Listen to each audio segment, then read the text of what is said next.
आज का ये एपिसोड शुरू करने से पहले एक छोटी सी बात। क्या आप भी अपना पॉडकास्ट बनाने की सोच रहे हैं? तो एंकर ट्राई कीजिए। ये पॉडकास्ट बनाने का सबसे आसान तरीका है। नंबर 1, ये फ्री है। नंबर 2, इसमें कई सारे ऐसे टूल्स हैं जो आपको अपने फोन और कंप्यूटर पर रिकॉर्ड और एडिट करने की फैसिलिटी देते हैं। नंबर 3, आप अपने पॉडकास्ट को डिस्ट्रीब्यूट भी कर सकते हैं, जिससे इसे स्पॉटिफाई और दूसरे प्लेटफॉर्म पर सुना जा सके। तो डाउनलोड कीजिए फ्री एंकर ऐप या विजिट कीजिए anchor.fm पर अपना पॉडकास्ट स्टार्ट करने के लिए। ये तो थी एक छोटी सी जानकारी, और अब शुरू करते हैं एपिसोड का सिलसिला। तो आज के एपिसोड में लीजिए सुनिए लियो टॉलस्टॉय की लिखी कहानी महंगा सौदा, मेरी यानी समीर गोस्वामी की आवाज में। इस कहानी का रूपांतर और हिंदी अनुवाद किया है मुंशी प्रेमचंद ने।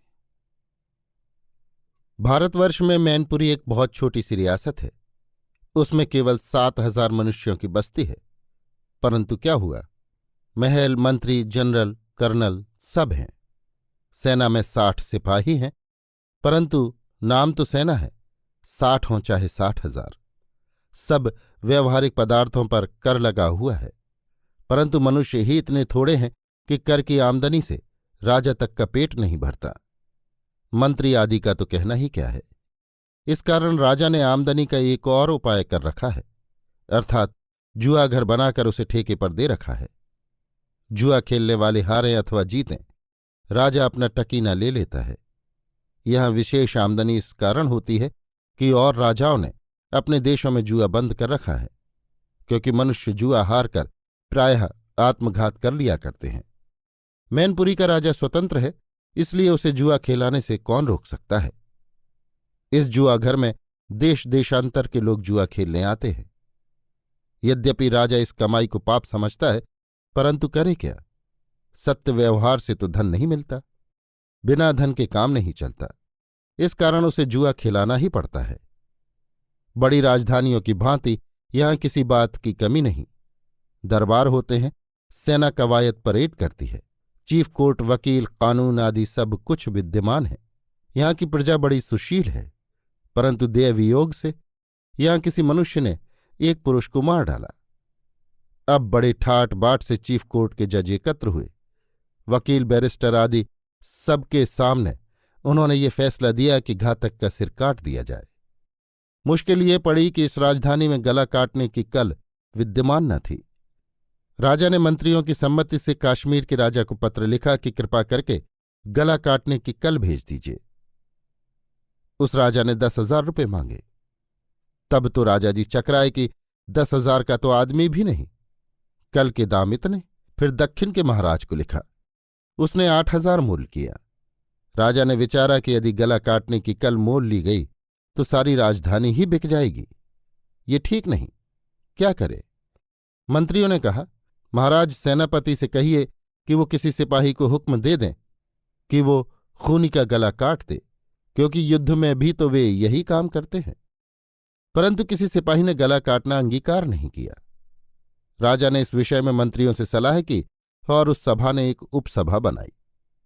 अंत में बड़े झगड़े के बाद ये निश्चय हुआ कि खूनी को उम्र भर के लिए कैद कर दिया जाए। राजा ने ये बात मान ली। अब बंदीखाना कहाँ से लाए। एक साधारण कोठरी थी, वहीं खूनी को कैद करके उस पर पहरा लगा दिया और हुक्म दिया कि पहरे वाला 2 कैदी के वास्ते राजा के लंगर में से नित्य रोटी ला दिया करे। 1 वर्ष पूरा हो जाने पर राजा जब राजधानी का हिसाब देखने लगा तो उसने 500 रुपया खूनी के भोजन, छाजन, पहरे आदि का खर्च लिखा हुआ देखा। सोचने लगा, है ये क्या, 500 रुपये? ये खूनी अभी तो जवान है, मरने के समय तक तो हमारी राजधानी चट कर जाएगा। मंत्रियों को बुलाकर कहने लगा कि शीघ्र इस खूनी का कोई ठिकाना करो। मंत्री आपस में विचार करने लगे। पहला, पहरा हटा दो। दूसरा, खूनी यदि भाग गया। पहला, भाग गया तो पाप कटा, अतएव पहरा हटा दिया गया, मगर खूनी भागा नहीं। आप नित्य जाकर राजा के लंगर से रोटी ले आता, रात को कोठरी बंद करके आनंद सहित सोता और भागने का नाम तक न लेता था। मंत्री बड़े चकित हुए कि अब क्या करें, इसके यहां पड़े रहने से हमारे राजा की हानि ही हानि है, लाभ कुछ भी नहीं। एक मंत्री ने खूनी को बुलाया और बातचीत करने लगा। मंत्री, भाई तुम भागते क्यों नहीं? तुम जहां चाहो जा सकते हो, महाराज इसका बुरा न मानेंगे। खूनी, महाराज बुरा माने अथवा भला, मैं जाऊं कहाँ और करूं क्या?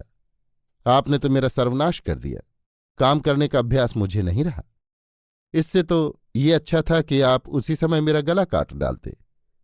हाय हाय, ये कैसा अन्याय है! पहले मनुष्य को कैद करके निकम्मा बना देना और फिर कहना कि भाग जाओ। मैं नहीं जाता, मैं तो अब यहीं प्राण दूंगा।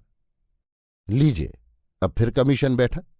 कई दिन के अधिवेशन के उपरांत ये निश्चय हुआ कि 100 रुपये साल पेंशन देकर उसे यहां से विदा कर दिया जाए। अंधे को चाहिए 2 आंखें। खूनी पेंशन पाकर बड़ा प्रसन्न हुआ। मैनपुरी छोड़कर दूसरी राजधानी में धरती मोल लेकर खेती करने लगा।